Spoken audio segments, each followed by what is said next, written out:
Welcome to Globe Trek, where every journey becomes a story, and every corner of the world feels within reach. Before we begin, please subscribe to ensure that you never miss out on any of my essential stuff. Comment, "I subscribe," below, and I will personally welcome you to our community. With that said, let's get started. In 1965, the world gave Singapore a death sentence. No natural resources, no army, no water. An island smaller than New York City, cast out and told to survive alone. 60 years later, it became the richest country in Asia. But survival here, it's not what you think.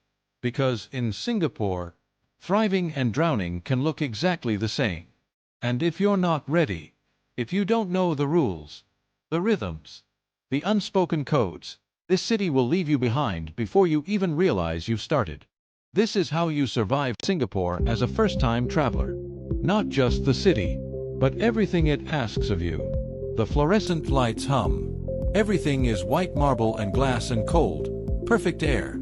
Sarah steps off her flight from London, 26 years old, first time in Asia.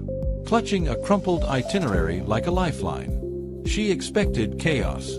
Instead, silence. A waterfall cascades through Terminal 1, 4 stories of glass and mist. Butterflies float in a suspended garden above her head. An elderly man in a jade green polo approaches her. "First time?" he asks, smiling. His name tag reads, "Ambassador." He's a volunteer. This is Changi Airport, voted the world's best for the 12th year in a row. Immigration takes 15 minutes. Baggage claim is faster than the Wi-Fi connects. Efficiency isn't luck here, it's design. But comfort can be a trap. Because what works at the airport doesn't always work on the street. There's a machine at the arrivals gate that will rob you in plain sight. And you'll thank it. Sarah exchanges $500. The rate flashes on the screen, 1.28. She takes her Singapore dollars, 463, and walks away. She just lost $47 in 90 seconds. The interbank rate? 1.34. The ATMs inside the terminal, the ones most travelers walk past, offer that rate. DBS, OCBC, UOB, all of them tucked between the 7-Eleven and the taxi stand. In 2024, over 42 million tourist transactions happened in Singapore. Most of them started with this mistake. Sarah doesn't know it yet. But this is only the first test. The taxi queue snakes through the arrivals hall like a sleeping dragon. Everyone waits. Yellow cabs. Meters running. 30 Singapore dollars to the city center. Sarah opens her Grab app instead. The same ride, $14. But it's 6 p.m. on a Friday. Surge pricing kicks in. 14 becomes 38. The MRT station is 2 escalators down. Changi to Orchard Road, 40 minutes, $2.50. Air-conditioned, silent, every 2 to 3 minutes. Through the window, HDB flats stacked like Lego blocks. Laundry hanging from balconies like flags of 1,000 families. An old woman sits beside Sarah, fanning herself with a funeral program. Modern metal. Ancient ritual. This is Singapore. But speed isn't always the answer. Because what you miss between stations is sometimes the whole point. Sarah gets off at Algenede Station by accident.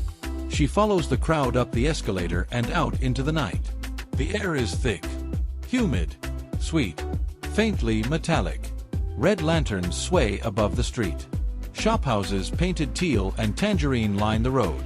Their shutters half open. This is Geylang, Singapore's red light district. Also, its most authentic food hub. A hawker stall glows under a single bulb. No name. Just a line of 30 people at 9 p.m. The man at the wok is in his 60s, Uncle Lim. He's been frying char kway teow here for 40 years. The noodles crackle. Smoke curls into the night like ghosts. The smell of garlic, soy sauce, and lard coats the air. Sarah orders a plate. $3.50. Geylang Serai is also where Singapore's Malay heritage lives. Mosques beside temples, beside brothels, beside the best frog porridge you'll ever taste. Survival here isn't about food. It's about understanding that this city contains multitudes, and not all of them smile back. In Singapore, ignorance isn't bliss. It's expensive. Chewing gum, banned since 1992. Fine, up to $1,000. Jaywalking, $200. Eating on the MRT, $500. Smoking outside designated zones, $1,000. Sarah sits on a bench in Raffles Place, unwrapping a sandwich from 7-Eleven. A security officer in a white uniform approaches. She freezes. He smiles. "Not here, miss. Food court is around the corner." Singapore's cleanliness laws date back to the 1960s, when Prime Minister Lee Kuan Yew transformed a malarial swamp into the cleanest city on earth. Not a single cigarette butt on the pavement. No gum stuck under tables. Even the rain seems to wash the streets with intention. But the real danger isn't the fines. It's forgetting that every rule here was written in someone's blood. At 4 p.m., the sky turns charcoal. The air holds its breath. And then, tropical downpour. Not drizzle. A wall of water. Sarah is caught between Bugis and Little India. No umbrella. Tourists scatter like startled birds. But the locals don't run. They know every mall, every MRT station, every void deck, connected by sheltered walkways. An old Indian woman pulls Sarah under a 5-foot way, a covered walkway mandated by Stamford Raffles in 1822.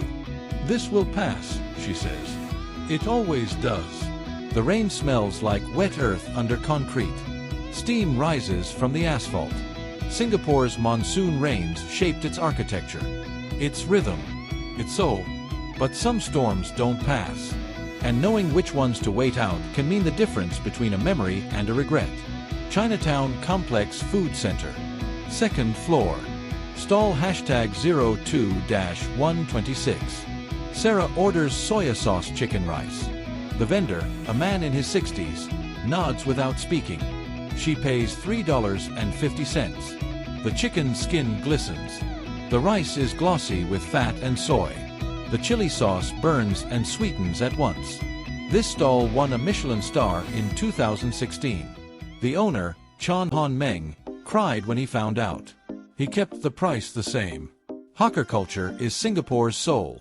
Recognized by UNESCO in 2020 as intangible cultural heritage. Uncle Chan learned this recipe from his mother. She learned it during the Japanese occupation. Each bite carries 80 years. But not every treasure here is easy to find. Some are hidden in plain sight, waiting for someone brave enough to look. By night, Gardens by the Bay doesn't look real. 50 meters tall. Vertical gardens wrapped in steel. Sarah stands at the base, neck craned. For the first time since landing, she feels small. Opened in 2012, these structures collect rainwater, generate solar power, and house over 160,000 plants. The OCBC Skyway sways 22 meters above the ground. Below, the city glitters like scattered diamonds. This garden cost $1 billion. It represents Singapore's gamble. That nature and technology can coexist. That survival means building the impossible. But even here, in this garden of glass and green, the question remains. What are we really trying to survive? On her last morning, Sarah sits by the Singapore River. Early light. Joggers pass. Kayakers glide by. The city wakes without noise. She came to survive Singapore. Instead, Singapore taught her what survival really means. Not the laws or the fines. Not the efficiency or the gardens. But the people.